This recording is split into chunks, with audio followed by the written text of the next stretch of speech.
क्वथनांक में उन्नयन, क्वथनांक में उन्नयन।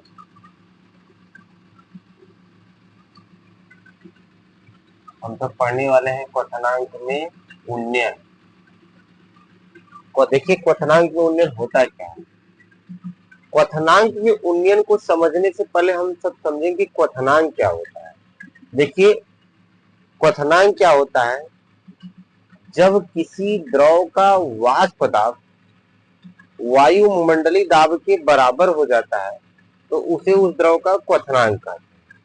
तो सबसे पहले हम समझेंगे क्वथनांक क्या होता है। देखिए मान लीजिए यहाँ पर आपका क्या है, वायुमंडलीय दाब, यहाँ पर आपका क्या है, वायुमंडलीय दाब। अब यहाँ पे हम किसी द्रव को यहाँ से हम ताप देना प्रारंभ करेंगे, किसी द्रव को हम यहाँ से ताप देना प्रारंभ करेंगे। इसमें ताप देंगे जब इस द्रव का जो वाष्प दाब है, इस द्रव का जो वाष्प दाब है इस वायुमंडलीय दाब के बराबर हो जाएगा तो द्रव में क्या होगा, बॉइलिंग पॉइंट चालू हो जाएगा। इस घटना को क्या कहते हैं, क्वथनांक कहते हैं। इस घटना को क्या कहते हैं, क्वथनांक कहते हैं। जब किसी द्रव का वाष्प दाब वायुमंडलीय दाब के बराबर हो जाता है तो उसे उस द्रव का क्या कहते हैं, क्वथनांक कहते हैं। उसे उस द्रव का क्या कहते हैं, क्वथनांक कहते हैं। आज हम सब पढ़ने वाले हैं क्वथनांक में उन्नयन। क्या पढ़ने वाले हैं, क्वथनांक में उन्नयन।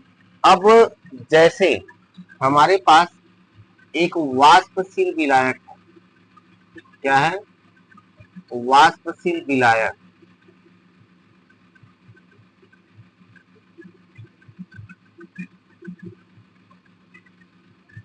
ये क्या है, वाष्पशील विलायक। जब इस वाष्पशील विलायक में हम कोई अवाष्पशील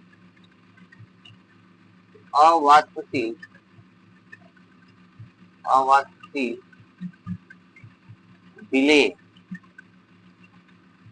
को मिलाएंगे तो क्या बन जाएगा, विलयन बन जाएगा। क्या बन जाएगा, विलयन बन जाएगा। क्या बन जाएगा भैया, विलयन बन जाएगा। अब हम जानते हैं कि जब किसी वाष्पशील विलायक में अवाष्पशील विलेय मिलाया जाता है तो उस विलायक के वाष्प दाब में कमी आ जाती है। अब कमी क्यों आती है, हम जानते हैं जो विलायक है यह हमारा ठोस होता है। जब इसमें हम इसको मिलाएंगे तो जो द्रव के अंदर रिक्त स्थान रहता है, जो द्रव वाष्पीकृत होकर ऊपर की तरफ उड़ते हैं उनको ठोस की सतह आकर क्या कर लेता है, घेर लेता है। जिसके कारण इसकी घटना जो होता है वाष्प दाब में क्या आ जाती है, कमी आ जाती है। अब वाष्प दाब में कमी आ जाती है, अब वाष्प दाब में कमी आ जाएगा तो अब इस वाष्प दाब को वायुमंडलीय दाब के बराबर होने में अत्यधिक ताप की आवश्यकता होगी। अत्यधिक ताप की आवश्यकता होगी। जब अत्यधिक ताप की आवश्यकता होगी तो तापमान में क्या हो जाएगी, वृद्धि हो जाएगी। तापमान में क्या हो जाएगी, वृद्धि हो जाएगी। इसी वृद्धि को क्या कहते हैं, वाष्प दाब, मतलब जो वृद्धि होता है इसी वृद्धि को हम क्या कहते हैं, क्वथनांक में उन्नयन कहते हैं। क्या कहते हैं, क्वथनांक में उन्नयन। देखिए होता क्या है, जब किसी वाष्पशील विलायक में अवाष्पशील विलेय मिलाया जाता, अवाष्पशील विलेय मिलाया जाता है तो उस विलयन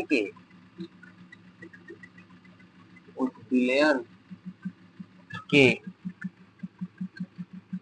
वाष्प दाब में कमी आ जाती है,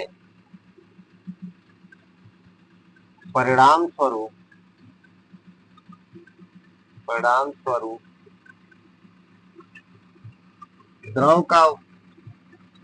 द्रव के वाष्प दाब वायु मंडलीय वाष्प दाब के बराबर होने में उच्च ताप की आवश्यकता पड़ती है,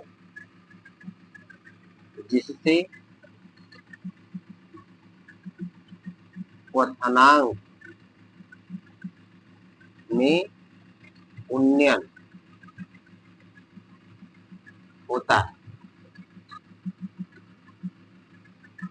क्वथनांक में उन्नयन को डेल्टा टीबी से दर्शाते हैं। अब क्वथनांक में उन्नयन को किससे दर्शाते हैं? डेल्टा टीबी से। अब हम जानते हैं जो विलायक है, विलायक का जो क्वथनांक है वह विलयन के क्वथनांक से क्या होगा? कम होगा। माना विलयन का क्वथनांक कैपिटल टी है और शुद्ध विलायक का क्वथनांक टी नॉट। तो हम जानते हैं कि जो विलायक है उसका जो क्वथनांक है वह सदैव विलयन के क्वथनांक से क्या होगा? कम होगा। क्यों कम होगा? क्योंकि विलायक अकेले है तो शुद्ध है और उसमें अवाष्पशील विलय मिला दिया गया है, उसके क्वथनांक में क्या हो जाएगी? वृद्धि हो जाएगी।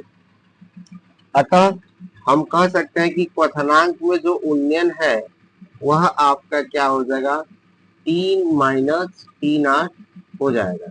अर्थात विलयन के क्वथनांक में से अगर हम शुद्ध विलायक के क्वथनांक को निकाल देंगे तो जो क्वथनांक आपका बचेगा वह क्या हो जाएगा? क्वथनांक में उन्नयन हो जाएगा। सपोज दैट, मान लीजिए इसका क्वथनांक जो है वह 100 डिग्री सेल्सियस है और इसमें अवाष्पशील विलय मिला देने पर इसका क्वथनांक क्या हो गया? 110 डिग्री सेल्सियस हो गया। तो हम अगर डेल्टा टीबी का मान निकालना चाहेंगे तो डेल्टा टीबी बराबर हो जाएगा विलयन का जो क्वथनांक है कितना? 110 डिग्री सेल्सियस और माइनस शुद्ध विलायक का क्वथनांक क्या है? 100 डिग्री सेल्सियस। अर्थात डेल्टा टीबी जो हो जाएगा वह आपका 10 डिग्री सेल्सियस तापमान, मतलब कि क्वथनांक में उन्नयन कितना हुआ? 10 डिग्री सेल्सियस का। और जो क्वथनांक में उन्नयन होता है वह क्या होता है? समानुपाती होता है विलयन के मूललता के। डेल्टा टीबी जो है, डेल्टा टीबी प्रोपोर्शनल होता है मूललता। हम इस प्रोपोर्शनल के चिन्ह को हटाने के लिए एक स्थिरांक लेंगे केबी, जिसे मूलल उन्नयन स्थिरांक कहते हैं। क्या कहते हैं? मूलल उन्नयन स्थिरांक। केबी गुणे मूललता को इस माध्यम से दर्शाते हैं। अब हम जानते हैं कि मूललता जो होता है, मूललता के लिए फार्मूला होता है विलय का भार गुणे 1000 बटे आपका विलय का अनुभार इंटू विलायक का द्रव्यमान। तो अब यम के स्थान पे हम इसी को रख देंगे तो डेल्टा टीबी बराबर आपका हो जाएगा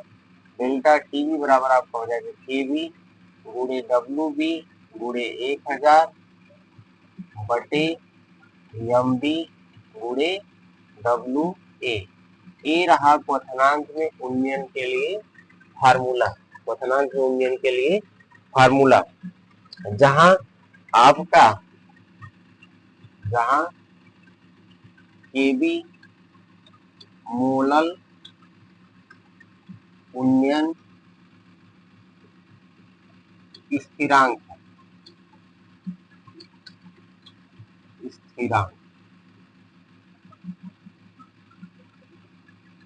WB विलेय का भार, WA विलायक का द्रव्यमान, WA क्या आपका विलायक का द्रव्यमान। ठीक है दोस्तों, अब आप सबसे एक क्वेश्चन है, मोललता का मात्रक क्या होगा, मोलरता का मात्रक क्या होगा और नॉर्मलता का मात्रक क्या होगा। मोलरता को किससे प्रदर्शित करते हैं, नॉर्मलता को किससे प्रदर्शित करते हैं, और n/2 का मान क्या होगा, n/2 का मान क्या होगा। ऐसे ही वीडियो की क्यों डरे जिंदगी में क्या होगा, क्यों डरे जिंदगी में क्या होगा, कुछ नहीं तो तजुर्बा होगा, कुछ नहीं तो तजुर्बा होगा।